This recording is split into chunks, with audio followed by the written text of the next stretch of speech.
தீபிகா வணக்கம்.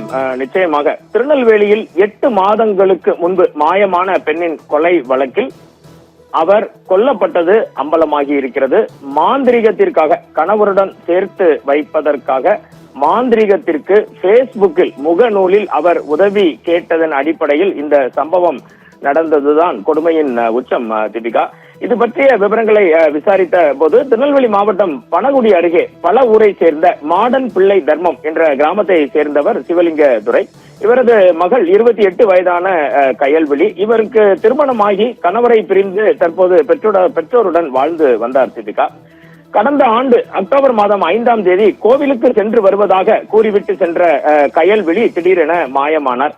இது குறித்து கொடுக்கப்பட்ட புகாரின் பேரில் பலவூர் போலீசார், திருநெல்வேலி மாவட்டத்தின் பலவூர் போலீசார் வழக்கு பதிவு செய்து கடந்த 8 மாதங்களாக அவரை தேடி வந்தனர். அப்பகுதியில் உள்ள கண்காணிப்பு கேமராக்களின் பதிவுகளை ஆராய்ந்த போது கன்னியாகுமரி மாவட்டம் கொட்டாரம் பகுதியைச் சேர்ந்த இந்த குறி மற்றும் மாந்திரிகங்களில் ஈடுபடுபவரான சிவசாமி என்பவர் கயல்விழியை காரில் அழைத்து சென்றதை போலீசார் கண்டுபிடிக்கிறார்கள்.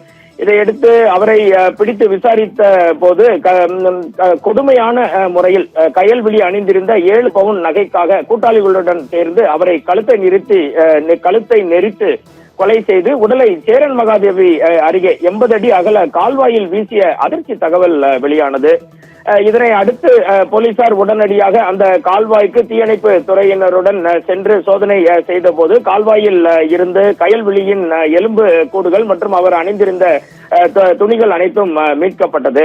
இது குறித்து மேலும் விவரங்களை பார்த்தோம் என்றால் தீபிகா, முதுகலை பட்டதாரியான இந்த கயல்விழிக்கு 2022ஆம் ஆண்டு பெங்களூருவில் பணிபுரியும் ஒரு வாலிபருடன் திருமணம் நடந்துள்ளது.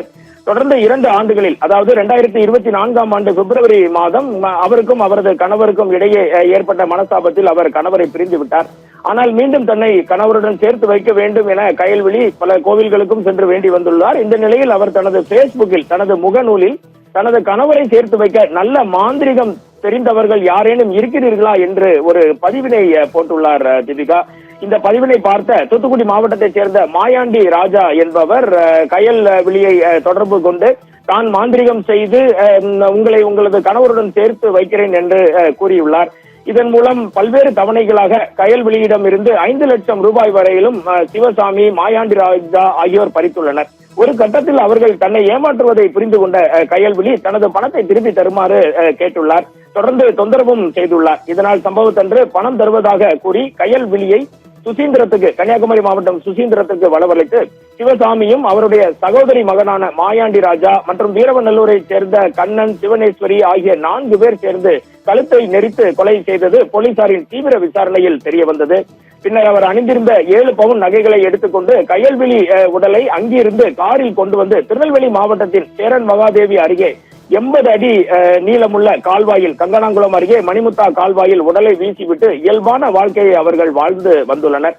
இதற்கெல்லாம் மேலாக பார்த்தீர்கள் என்றால் இந்த கயல்விழியின் தந்தை மதுரை உயர்நீதிமன்ற கிளையில் தனது பெண்ணை காணவில்லை, அவரை கண்டுபிடிக்க வேண்டும் என ஆட்கொணர்வு மனு, கேபிஎஸ் கார்பஸ் என்று சொல்வார்கள், அந்த மனுவை தாக்கல் செய்தார்.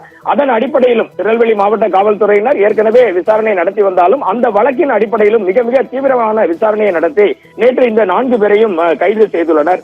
இந்த சிவனேஸ்வரி என்ற பெண்ணை கொக்கரகுளம் மகளிர் சிறையிலும் மற்ற 3 பேரையும் பாளையங்கோட்டை மத்திய சிறையிலும் அடைத்துள்ளனர். தீபிகா, இந்த வழக்கின் அடுத்த கட்ட விசாரணை இன்று தற்போது மதுரை உயர்நீதிமன்ற கிளையில் வருகிறது என்பது குறிப்பிடத்தக்கது.